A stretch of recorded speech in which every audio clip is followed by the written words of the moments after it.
I feel very bad for everyone who's ever dated me, with the possible exclusion of my wife, to whom I am married.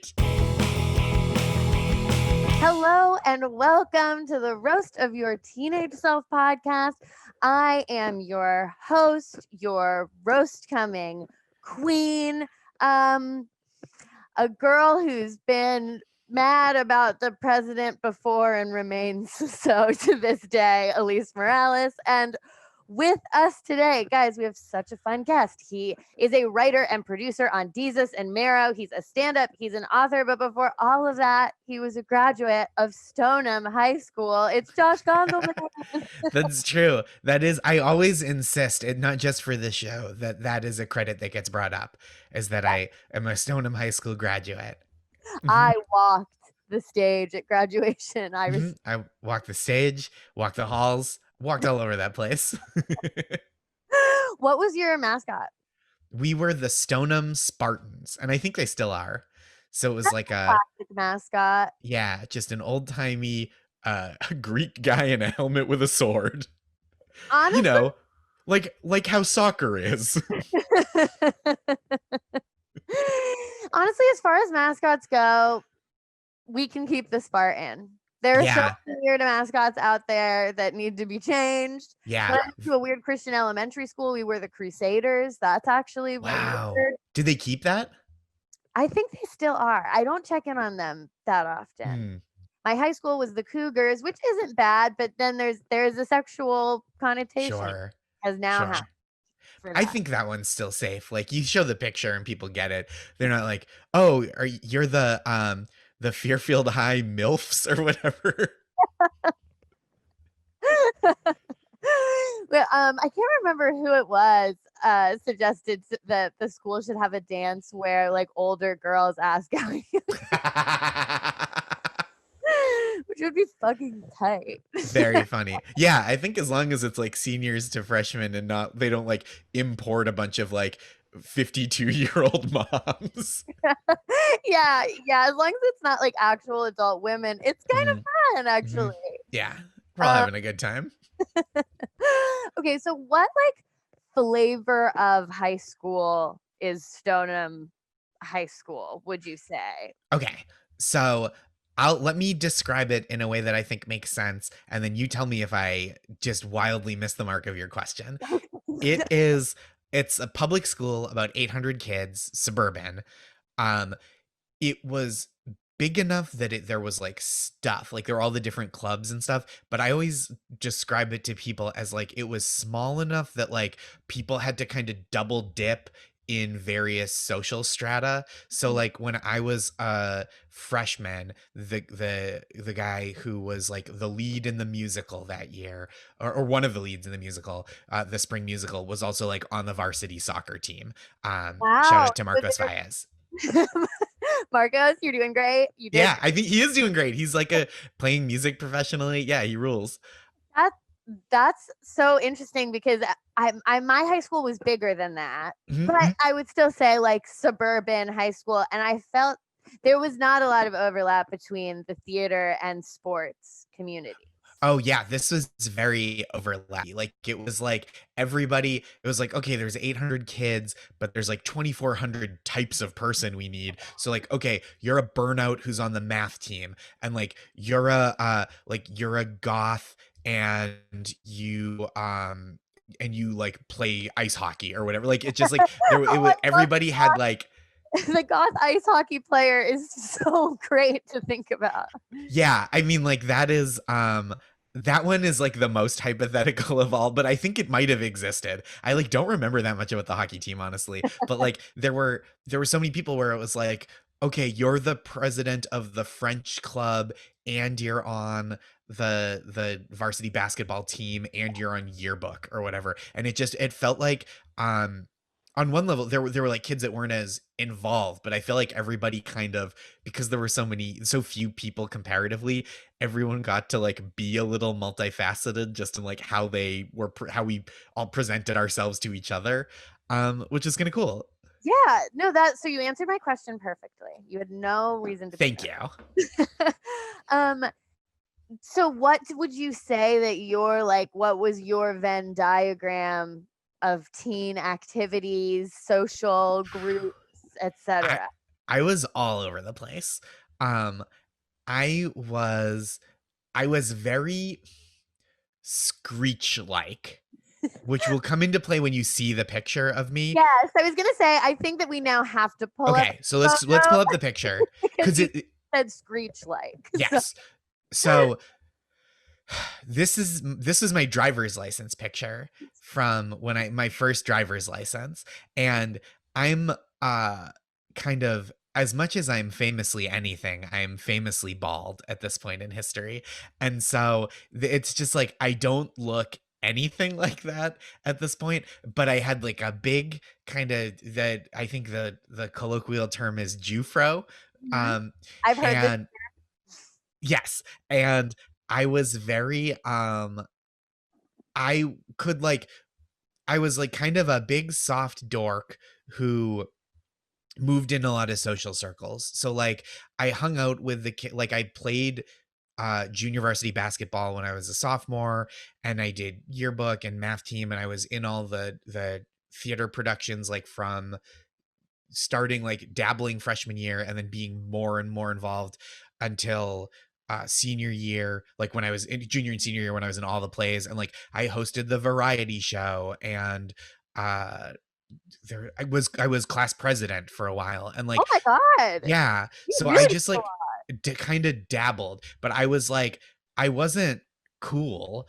I mean, you can see from the picture, that's not like a cool guy picture. Like, unless you're talking, unless I'm like not that old that I went to high school in Welcome Back Cotter times, but I was just like, I got along with everybody, and just like did a lot of stuff. I was like a, like kind of a like Tracy Flick from Election, but like without the edge. Like I was just like, well, I have to do everything. Like, and part of it was I like doing a lot of stuff, and part of it was like, oh, this will look good on college applications, and like, you know what I mean? Like, yeah. so I was just always doing stuff.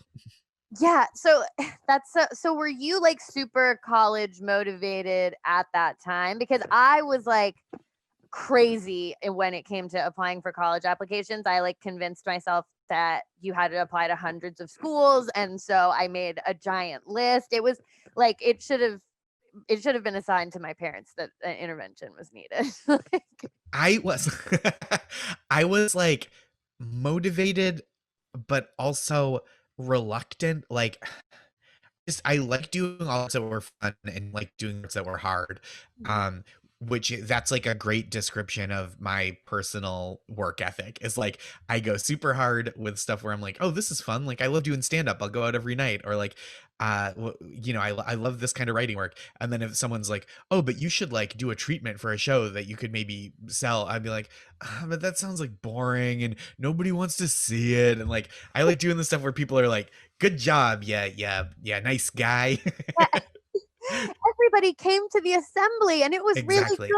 good. Yeah, And so we you- thought it was gonna be boring, but it was actually pretty fun. So, but I was like, I think I was like very grades conscious Mhm, and very like extracurricular conscious, but I also like, I think I graduated kind of at the point just before everybody was applying to like a zillion schools. So mhm. I applied to, I think I did 6 applications, and a Okay. couple of them were like common app stuff so that Mm, I could knock them out at once. But I also didn't have like the dream school. Like I wasn't like, if I don't go to Swarthmore, I will perish. Like I just, we did like a bunch of family road trips. I think I was really only considering stuff like kind of up and down from like New England through the mid Atlantic. mhm. So it wasn't like I wasn't like flying out to the West Coast to look at schools, because I think I've always liked being valued being close to my family, even though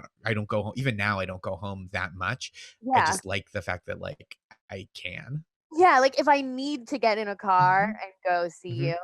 That's why I went to University of Delaware because it's like 3 hours from Northern Virginia, the Hmm. perfect amount of time. Anybody can get to anybody if they want, but like you also have Yeah. to call me before you're going to visit. Yes. My parents have pretty decent boundaries about that stuff. So like they were never just like popping by, which is good because I went to Brandeis, which is like 25-35 minutes depending on traffic away from where I grew up. So back to doing all the like plays and the assemblies and stuff. Mhm. I like was there any greater high than just crushing at the assembly? Like I feel like Love that that stuff. that feeling of like the entire school is here. Mhm. And I was able to like do a funny bit at the assembly and make Mhm. everybody laugh was like I didn't realize I was like doing comedy at that time, but that's how it made me feel. We had this big variety show called, so this was like this is like a real double dipping, like I was talking about before, facet of my high school, which is there's this big variety show that happens every, I think it's the spring, and the each class, so students apply to do like variety acts, like Mhm, singing or playing music or a dance, like a choreographed dance number, but also each class does a skit, like a comedy sketch. mhm, Um, uh, uh, which it's like, so each class like writes and performs a comedy sketch amongst them, and mhm, the people in charge of writing the sketch are the class officers. So like president, vice president, treasurer, secretary, that's like who did it. And so like I was class vice president freshman year, and we did like a pretty straightforward, I forget what the theme was that year, but our sketch was how the Grinch stole Carnival Ball, which is the variety show. And okay. so, and I basically, I did the bulk of the writing. I think everybody was kind of like talking about what it should be. And there was a big meeting with because everyone who wants to be in it has to be allowed to be in it. So like everyone from the Oh, class. So there's it's like, there's a production of the vagina monologues like that at University of Delaware where yeah, everyone who tries out has to yep, for sure. And it's like a logistical problem. Hello, everyone. Today's episode of the Roast of Your Teenage Self podcast is brought to you by Magic Spoon. Can I tell you that Magic Spoon's actually causing an issue at my house because I got free Magic Spoon, and the free Magic Spoon is for me. And yet I have a fiance who just thinks that he can be eating the free Magic Spoon. And the thing about Magic Spoon is that it's so good that you can't really you need to buy enough for two people if you're going to have two people be eating it, because otherwise it goes away too fast. So listen up. Growing up, cereal was one of the best parts of being a kid, but I had to give it up because then I realized it's full of sugar, it's full of junk food, I can't really eat like that, it gives me acne, etc., etc. But then Magic Spoon entered my life. Magic Spoon is 0 sugar, 11 grams of protein, and only 3 net grams of carbs in each serving. They come in 4 delicious flavors, which are, again, tearing my home life apart. Those flavors are cocoa, fruity, frosted, and blueberry. And I'm going to say that it's really the fruity for us that's causing a major problem. Both Danny and I are laying claim to fruity, and there's not enough fruity to go around. And I'm the one who has a podcast. So I'm just saying I think that it should go to me. It tastes amazing. Honestly, too good to be true. It's not one of those things where you're like, oh, this health food, like you can tell that it has no sugar in it because it tastes bad. No. This food is keto-friendly, gluten-free, grain-free, soy-free, low-carb, and GMO-free, and it actually tastes good. Legitimately, it tastes good. I eat bowls of it as random snacks throughout the day, and I don't have to feel bad that I'm having a bowl of cereal as a random snack. Actually, I mean, you should never feel bad about having a bowl of cereal as a random snack. Have whatever amount you want, but it's healthier than like your normal bowl of cereal. That's what I'm going to tell you. So go to magicspoon.com/roast and grab a variety pack and try it today. And be sure to use our promo code ROAST at checkout to get free shipping. And Magic Spoon is so confident in their product that it is backed with a 100% happiness guarantee. So if you don't like it for any reason, If it doesn't cause strife in your home the way that it did in mine, I'll refund you the money, no questions asked. And you still get to keep the cereal. They don't want the old cereal back. So, you can give it to somebody else. That's magicspoon.com/roast and use the code ROAST for free shipping. We thank Magic Spoon for sponsoring this podcast. Today's episode of the Roast of Your Teenage Self podcast is brought to you by Candid. Candid. Get the experience of having braces without actually having to have braces or feel like a teenager again. You're an adult. You want to straighten your teeth. What are your options? Your options are Candid. Candid clear aligners are comfortable, removable, and practically invisible, unlike wire braces. We've all seen an adult with wire braces. My mom one time made the choice to be an adult with wire braces, and I don't begrudge anybody their choices, but I'm saying that's a hard road to walk, and I don't want that for my listeners. So you can transform your smile without anyone noticing with Candid. Plus, your treatment is prescribed and monitored remotely by a licensed orthodontist who's an expert in tooth movement, and it's all done from the comfort of your own home. Candid only works with orthodontists, never general dentists like other companies. Not to say anything rude about dentists. We all love a dentist. But when you're moving your teeth around, you want to be talking to an orthodontist. And with Candid, your treatment includes remote monitoring by the same orthodontist who created your plan. You'll never have to wonder how you're doing. You'll always know. I love that. I love having a dedicated orthodontist who's thinking about me, myself, and my chompers. I don't know if I like calling teeth chompers. I think maybe we'll not do that in future ads. The average Candid treatment is 6 months, and you'll start seeing results way before then. And hello, it costs thousands less than braces. Thousands. I don't know if you have thousands lying around that you could spend to have metal braces. I don't know why you'd want to do that when you could spend less and have invisible braces. This seems like kind of a no-brainer to me.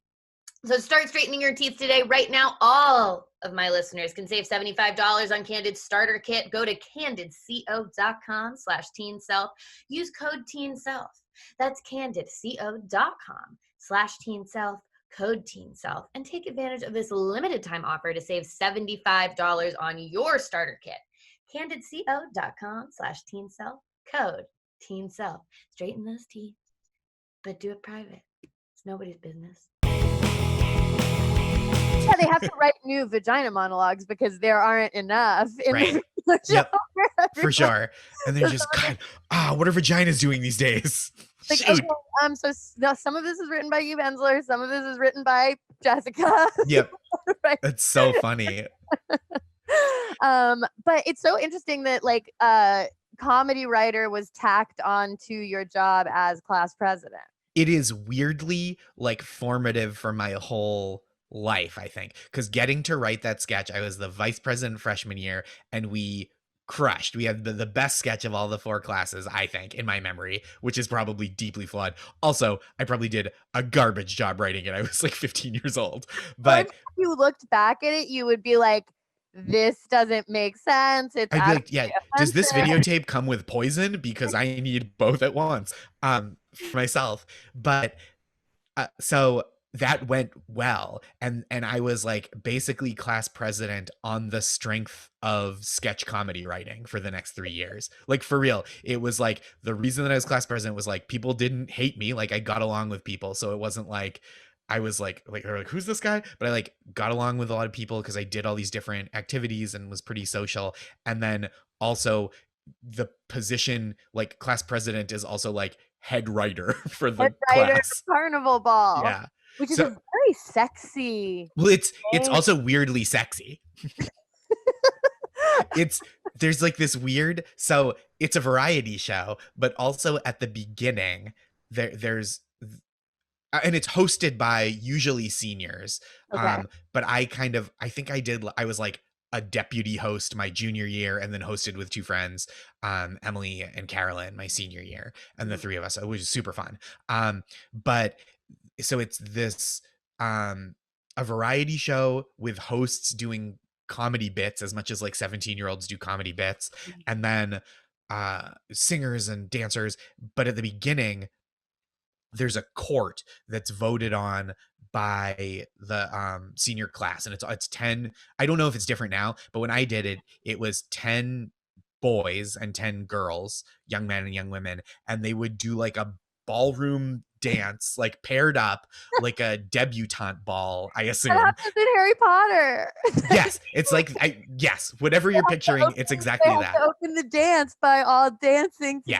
together. Yep. The champions do. And it's so weird that's like part of it, and then they sit in the back, like way upstage, unless they're like in a sketch or doing a talent performance. They sit watching from behind, like down. Yeah, So like they're the royalty because they're the correct. court. So Being entertained.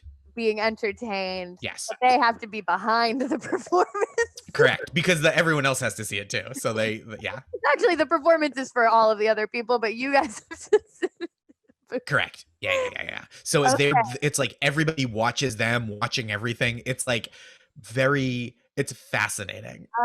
I love this, and I honestly think that when things get back to normal, we should bring Carnival Ball to New York. Hell we yeah, should bring it we're back, doing one.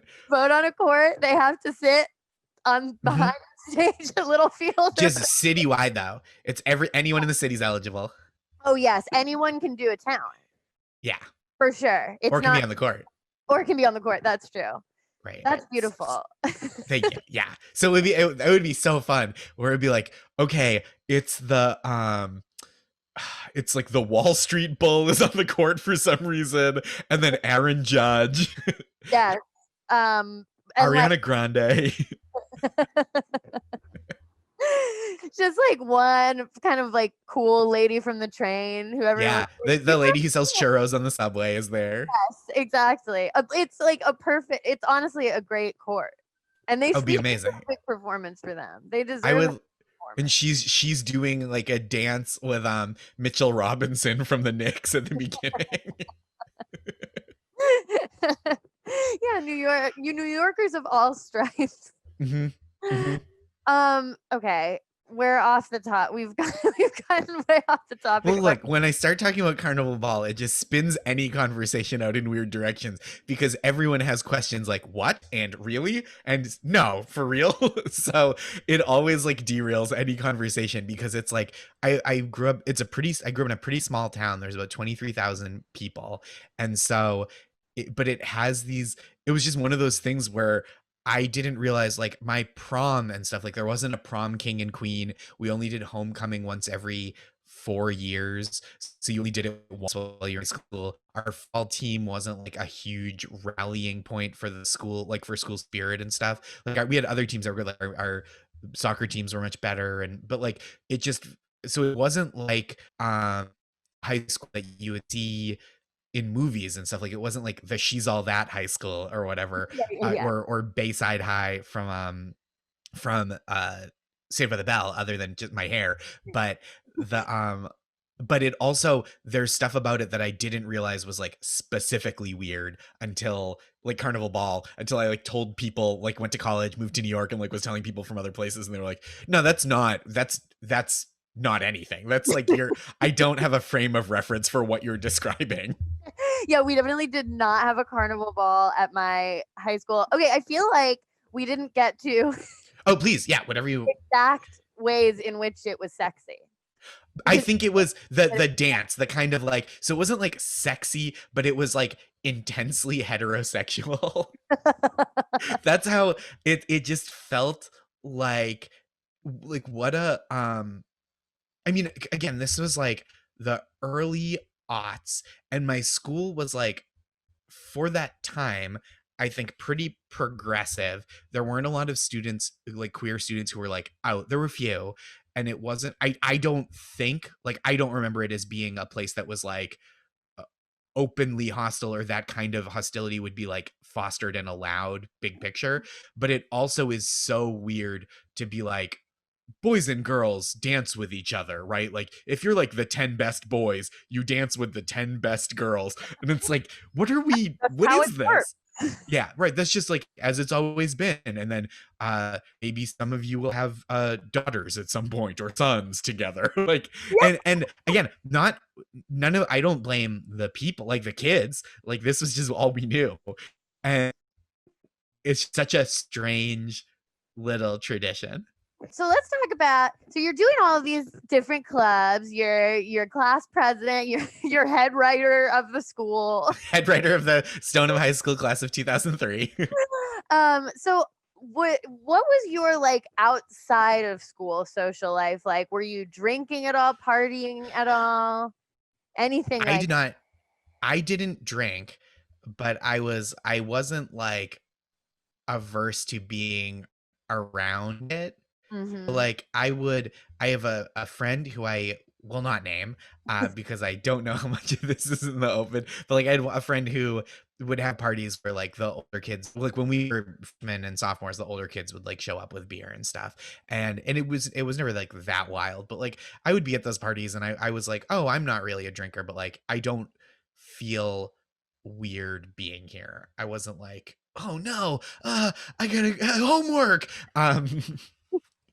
But so and I had a child, my childhood friends like that I went to summer camp with and stuff that lived a couple towns over, I would hang out with, and they were like a little more adventurous than I was too. So like I was around friends who would like drink a little bit, or like, I had high school friends who were like smoking cigarettes or probably like a little weed or whatever, that like it just never was. I was just like too fixated on being like a good high achieving kid, and so I wasn't judgy, but I also wasn't like fun. Well, so would your friends like try to pressure you, much like the recent campaign on Twitter to try to pressure you to do cocaine? To cocaine. It was Well, I know no, as I an think adult people were man, you've been as harassed. an adult man, I get harassed and peer pressured by comedians Matt Koff and Paul F. Tompkins and others. But as a kid, I think people usually, I mean, like I was a pretty good get along kid. So like occasionally people would be like, "Oh, do you want like oh, you want a beer?" I'd be like, "Oh, no, thanks." I'm like, "All right." Like it was not a high pressure situation for me really, or I didn't notice because I'm like a like smiley dummy. But even in college I didn't really drink. Like I didn't really start drinking until like my mid 20s maybe. um yeah. So basically, we're finding that the comedy community at large are worse peer pressures than like high school Yeah, students. for sure. No doubt about that. Yeah, I will say that for sure. My current peers, much worse peer pressure than when I was a kid. Well, it's also like, what do I care what these 17-year-olds think of me? Like And they're 17. They don't know anything. I don't know anything. Um but I know I like, but I have such that sounds so cold, but like I have like really mostly very fond memories of the people that I like went to school with. And I'm no, in touch with a bunch of people still. so that's what I was going to ask is I have two questions. So you mentioned camp. Did you have like a camp that you went to every year? I did. It wasn't an overnight camp though. So it was like a day Oh. camp that I went to for years up until I was like a CIT at age 14. I was a counselor in training. And then I was like, oh, that's enough of that.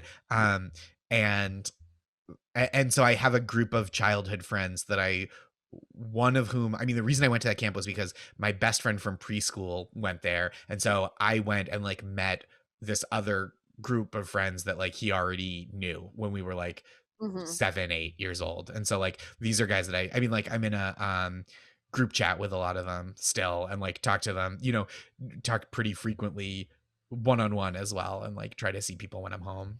So did you like, would it be like, I've got my school friends during the school year, but then in the summer, I'm camp Josh? It was like a juggling thing because I don't think I was like that different a dude. I wasn't like, when I go to camp, I put my sunglasses on and I know how to play guitar. It was like these were guys that like I was friends with year round too. So and their town that they were all living in, or the couple towns, were like 15, 20, 25 minutes away, depending on exactly where everyone was. And so it would like, it was much easier when I started driving, but like until then, my parents are very gracious about like, I would like sometimes stay overnight for like a night or two, uh, with friends, like on the weekends and stuff, and just hang out. Yeah. Okay, so what was your dating situation? Let's pull up the Screech photo again. Please. Let's talk about how teen Josh did with the ladies. How did that play out? I so Sorry. so here's that's me. This is what I was working with. Um this is like the apex of my hair having, like, because I've my hair thinned out really young, and so uh this is like the last hurrah, like when I was 17 and 18, and then it was all downhill from there. I did I I dated. I had a girlfriend for most of high school. The same girlfriend for most of high school. Where did you meet her? How did you know We each met doing plays other? together.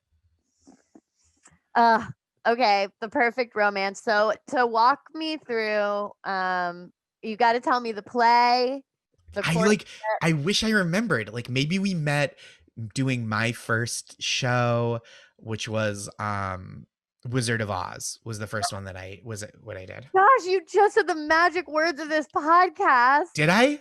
Yes, because I I find every opportunity, at least once an episode, to say that I played Glinda in my school's production of Wizard of Oz. Wow. Very nice. That's exciting. And I was wondering, when am I gonna say it? Here it And is. then, and you just Glenda. Huge.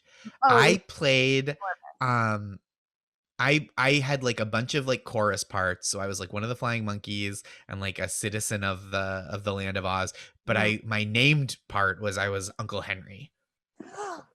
Well, Mhm. that's a good part. It was pretty good, and but you because he's only really there at the beginning and the end. I was like all these other little parts too, which was fun.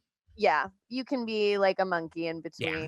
all that. Mhm. I was so snooty that my freshman year when they offered me the chorus, I was like, "No, I won't be in the chorus." And it's like, "Just be in the chorus of Little Shop. It'll be fun after school. What are you mad about?"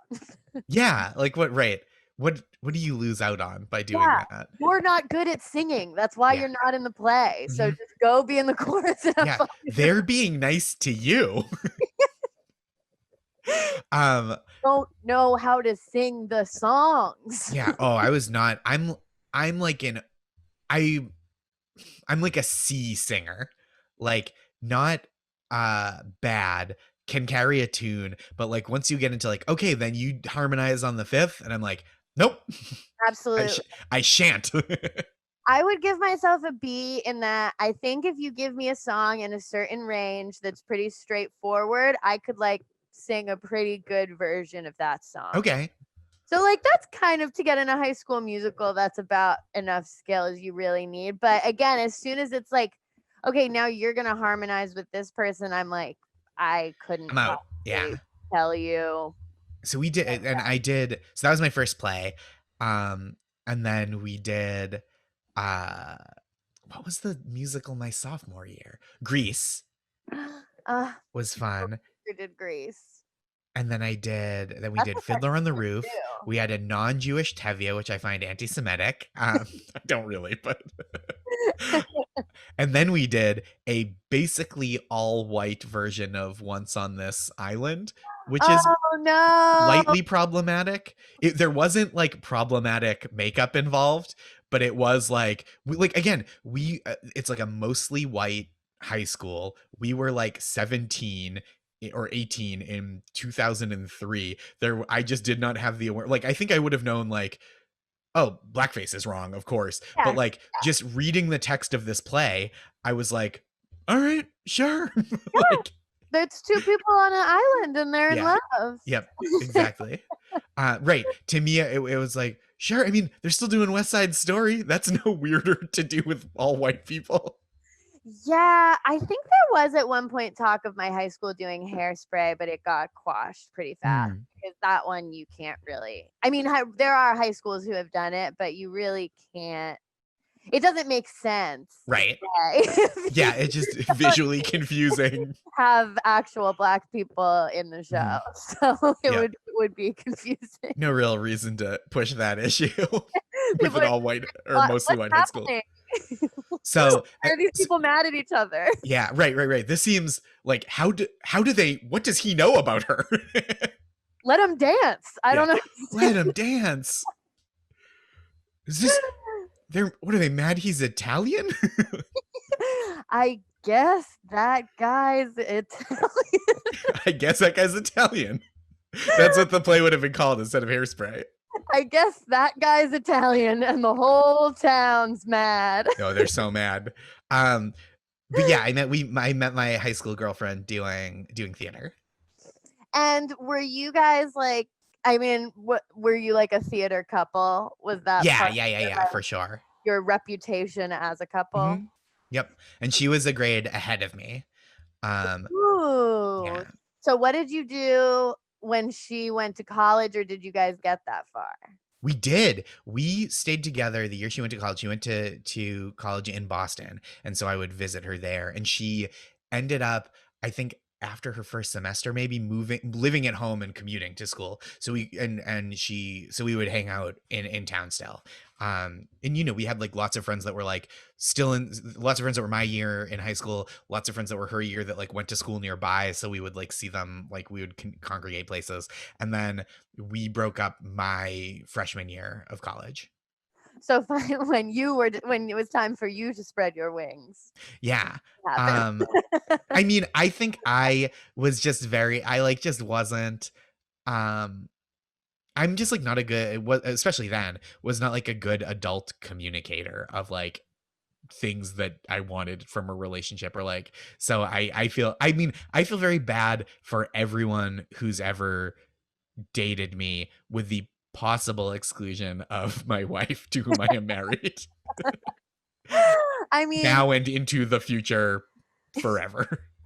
feel exactly the same. I was like, so I like dated around when I was in high school, and I was horrible at dating someone, even while not being like a monster, just like the things that I had internalized that you do in a relationship from TV was like the most dramatic shit that you could possibly do. So I was always embroiled in like some sort of high drama of romance. Hmm. I was always IMing one boy and Yep. like dating another boy, and I was like, this is how it's supposed to be. And it's Yep. like, no, you could also just I think that there are a lot of adults that feel that way too, that are yeah, still like wrapped up in like how dramatic they think relationships are supposed to be, or like what how bad still qualifies as normal, right? Like how bad they can be or how mad people can be, that's still like, but we make it work. And it's like, we'll stop that. Don't yeah. just like date someone that you like and that likes you. Yeah, it's actually you're making something work that doesn't need to be like, let it be broken and just Yes. move forward. I mean, I feel that a lot. Like I was in a drama love triangle in Wow. my senior year. Hmm. And my like OC obsessed brain was like, "Oh my god, this is what love is. It's Right. being in a It's love triangle." exciting. You're desired. You're like, just everything feels so intense. Yes, everybody's talking about me, and I feel terrible all the time, and I'm actually being really, really mean to this one boy, and this other boy is a monster, but I get to feel like I'm the lady tied to the train tracks and Yeah. everyone's trying to save me. And it took a long time to like shed that and just be like, it's actually a lot cooler to just be two normal people talking. So Yeah. much better. And but it's just like it's so hard, I think, at that age when you like are still figuring out like how to be a person. And Yeah. like, yeah, it's tough. And I feel, yeah, but I think just being with someone you like and who likes you is such a an underrated part of being in relationships. Yeah.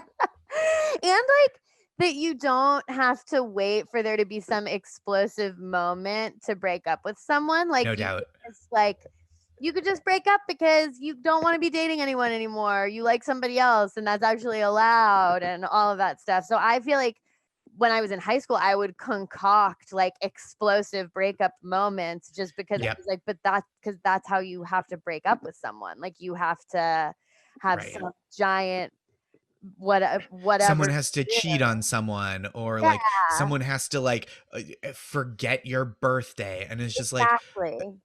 I think like it took me into my like mid 20s to with somebody that I dated for quite some time to go, oh, this just like we're trying really hard because we're two people that like each other and are not, neither of us is a bad person, but like I think we've flourished, this relationship has like flourished to the degree it's going to, and it's like the churn of trying to like get it to a place where we're both happy, and the kind of like constant like compromise that we're both kind of attempting for the other one is like, oh, this just isn't the right relationship for us to be in. Yeah, it takes such a long time to learn what a normal, healthy relationship is actually supposed to look and feel like because we Yeah. learn so much about relationships. I mean, you have a good one modeled for you at home, maybe you don't, but all the Mhm. rest is like TV where people, you know, I was never a Twilight person, but like the Twilight books came out kind of Mhm. towards the end of my high school, and this guy's like stalking her every Yeah. move, like watching Yeah. her sleep at night. And people are like, that's really romantic. He doesn't sleep and he just watches Horrible. her sleep and he follows My her around in ghost form. It's like, oh my My god. wife and I have been watching Cheers, which I'd never seen just like beginning to end, like the last few months we've been watching. And this, like, I kind of had this awareness of like the Sam and Diane push and pull of like, will they, won't they, on again, off again. And then when you watch those seasons, the like first 4 or 5 seasons, their relationship is horrible. It's like unbelievable. Like if two people in your life were acting like that, you would like sit the one you're closer to down and just be like, you have to stop. It like hurts me to see you this way. It is painful It's to be painful. real. You seem happy, they seem unhappy. Everyone around you is uncomfortable watching this happen over and over. And You it's suck like the air out of every room you do. it's yes, everyone's like eavesdropping on you because you're constantly fighting at the top of your voice in at your workplace where all your friends also work. It's Toxic. so it's so toxic in a way that like I don't think it's just like, oh, this didn't age well. I was like, I can't imagine seeing there are like seasons where it was like it made a little more sense of like, oh, they kind of like get under each other's skin in a way where like they can't stop thinking about each other, and they're uncomfortable with how strongly they feel for the others. But then like by the end, they're just like playing pranks on each other, like canceling engagements to be mean to each other. And it's like, this is horrible to watch. So when you were in high school, you're saying you're watching Cheers now, but when you were in high school, what were your like go-to, like what was your music, pop culture Oh TV boy. of choice? I'm trying to think of like, okay, the music stuff is it comes the most naturally to Mhm. like to remember and think back to. It was a lot of like early to mid, what's now become, I guess it's all early at this point, Weezer. Like the first Oh, several years of Weezer was big for me. mhm. The Drama Club was very Ben Folds Yeah. 5 and Ben Folds centric, so a lot of that. Was getting real into like kind of way alternative, like experimental hip hop at that age. Like Whoa. the kind, yeah. Well, I'm like a big hip hop person, so like starting a hip hop person is like the dorkiest, Jewiest thing.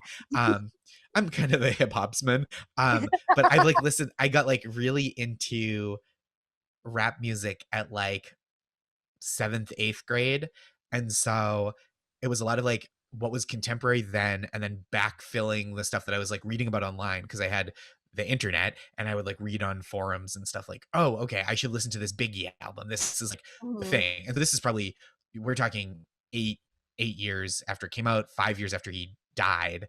What was like, okay, I'm backfilling this like musical education in rap music. But then, oh, sorry, go ahead. No, oh, I was just gonna ask, are you like buying CDs at this time, or Yeah, are we yeah, yeah, live yeah. wiring? Both. So my girlfriend in high school had a much better internet connection, and I would like request CDs, and she would burn for me. It was very sweet of her to indulge that. That was like a very nice thing she did for me. But I lived walking distance to like I mean, record stores were, but it was like CDs, DVDs, VHS at that point. FYE, like one of those It type. was like a strawberries, coconuts. Um, and so that was like a big thing we would do after school, is like browse there and like buy a CD every couple weeks. And so, yeah. And so I got into this like very way out. I think I was probably like by the end of high school reading Pitchfork at that point. That Mhm. I think that's right. And so there was like all this like the Def Jux stuff I was really into, which is like LP from Run the Jewels, his like record label that he had in like the early aughts. So all this stuff was coming out that was like Cannibal Ox and his own music. And so I was like dove really hard into that.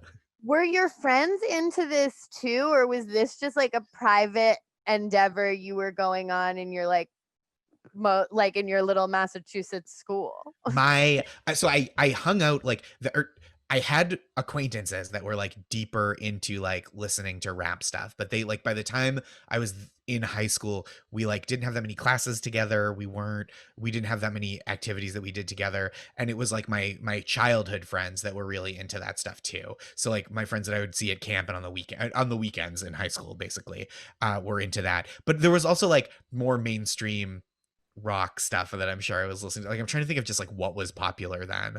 Like it was very fashionable to be like very anti boy band in a way that was like Oh yeah, very unnecessary for like dudes in the in like 2001, 2002 to I be would like, never be in a boy band. And it's like, yeah, just like ooh, you know, yeah. Um but like that Ben Folds kind of like singer-songwritery stuff. I'm trying to think of what else I listened to, but like that, I remember like I would drive my sister. I have a younger sister, and I would drive her to like dance class after school, senior year, and we would listen to like Weezer and Ben Folds were like the two that I'm like coming to mind, or like mixed CDs of like a bunch of different stuff. I had so many CDs, and like I can't remember what else I was listening to then. I had Um, so many, and I mean, also like my friends and I were always burning mix mhm, CDs for each yep, other because we had that good internet. So yeah. It was like right before everyone had good internet that I knew. I remember I downloaded so many viruses on the home computer Mhm. using Oh yeah. LimeWire, and my parents would be like, "What is happening to the home computer?" And I would just be like, "I don't know, it's crazy. Yeah, Something's how would you, going on. who can say? Who We'll never know. who could possibly know how the home computer keeps getting so many viruses? I don't know who's downloading so much porn accidentally that has the same name as like various pop punk albums." Sure. Yeah, I mean, like there was some like embarrassing stuff too. Like I feel like Limp Bizkit was in the air in kind of Oh, an embarrassing way. Um, Stuff like Tool. that. I was not a Tool person. That was like that kind of like industrial stuff like loses me a little bit. But we would go to this place, and there was a guy that worked at the Strawberries or Coconuts or whatever it was at the time, and whatever you bought, he would be like, dude, you psyched for this? So like my friend Chris bought the Rammstein album, like the one that they had that one big single Du Hast. And Mhm.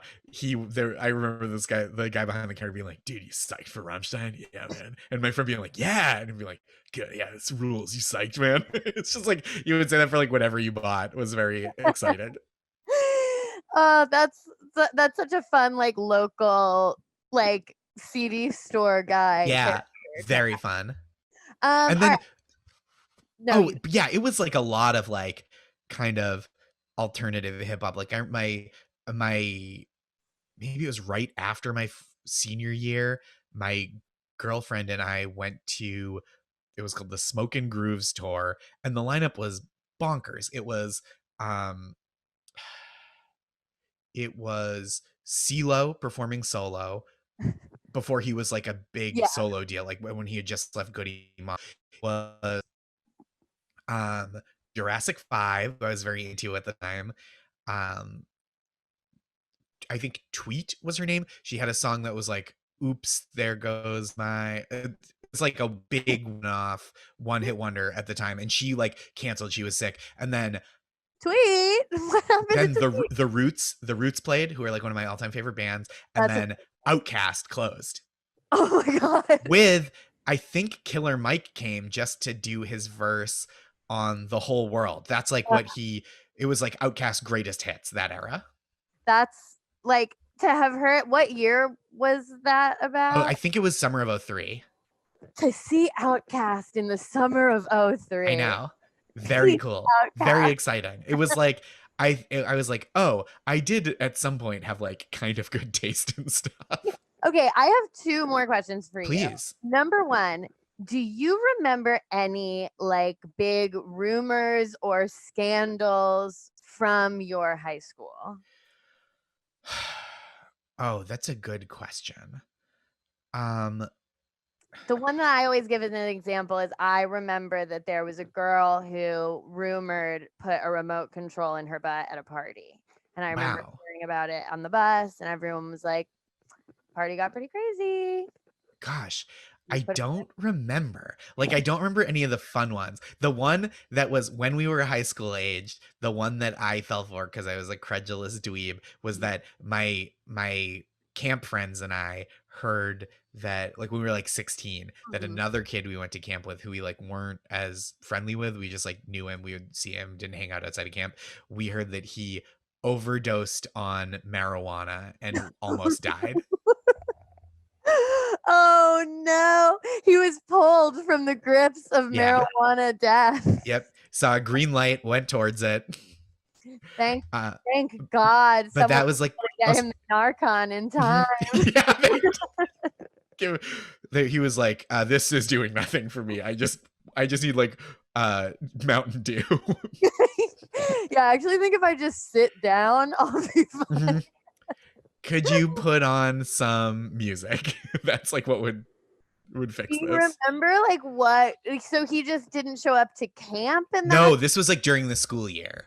So uh, like yeah, so it was like we heard through someone who knows him who like went to, like someone from his town told someone that, because it was people from, from a bunch of different towns. So that was like the rumor.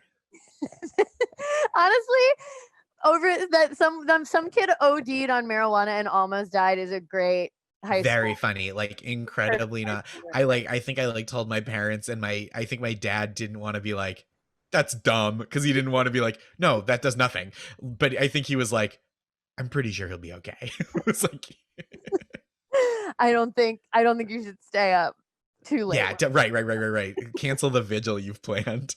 All Nerd. right. We've come to our final question. I asked this of all of my guests. If you could talk to teen Josh today, Yeah. what would you tell him? Oh, great question. I think that this is something that I learned a lot over the years. But it definitely would be relevant to teen me, which is like, it's, you don't have to lead with self-deprecation to like, you can be kind and you can be respectful to people without leading with like, I suck, right? Yeah, And yeah, like I think I do that diminishingly as an adult, and when I do, like when I make self-deprecating jokes, it is because I think they're funny and not because I'm like trying to put myself down to, to make other people comfortable with my, what I perceive to be my place in like a social hierarchy. um and so I think like teen me, it would just be like, hey man, it's okay to like be the way you are, and like the stuff you do, and like to not, to like playing sports but not be good at them. Like you don't have to like feel bad or weird. Like you don't have to feel Yeah. like, oh, I'm like out of place in this group because I don't have like the same kind of skill and drive and athleticism or whatever. And so that's definitely something I think I could have learned earlier. Oh, well, I feel like that's such a good I mean, that's a thing that I struggle with myself, but I feel like that's so good for teens because again, I think it goes back to what we were talking about is like you kind of see the character of Screech, the Yeah. Seth Cohen's, the like funny guy who's always kind of making a comment about himself, and that's kind of the nature of his charm, and it makes you see that as like a verifiable strategy to get liked when you don't actually have to do it. Right. And especially like probably people will just be fine with you just like being okay, like just like nobody is like, "Oh, I can't wait for this guy to like, I hope this guy knows he sucks," or whatever, Yeah. like, and then I'll think he's cool, right? Like it just doesn't, like you don't, it's not even like a uh dating confidence, but it's just like a friendship confidence of like entering a situation and like not feeling like you have to like triangulate, so like just being okay and like being at ease, like putting, I think like putting across that you're at ease and finding ways to feel comfortable in yourself is probably harder than it is like as an adult who's like accomplished things and has a job, Yeah, but it is yeah. so, That like is yours and no one can yeah, like, come knock on your door and be like, right. what are you doing? Right, they could be like, "Hey, come down. We gotta be at Nana's in an hour." It's like, if I'm late to a relative's house, it's like my own fault, and then I have to deal with the Yeah, consequences. then I have to like my mom's like kind of annoyed with me when I get there and I deal with that. But Yeah. Yeah, yeah, yeah. yeah. Well, I think that's a perfect place for us to end it. Josh, thank you so much for coming on the pod. It was so Thank you great for to having talk me. to you. What a pleasure. And for everyone listening at home, this has been the Roast of Your Teenage Self podcast.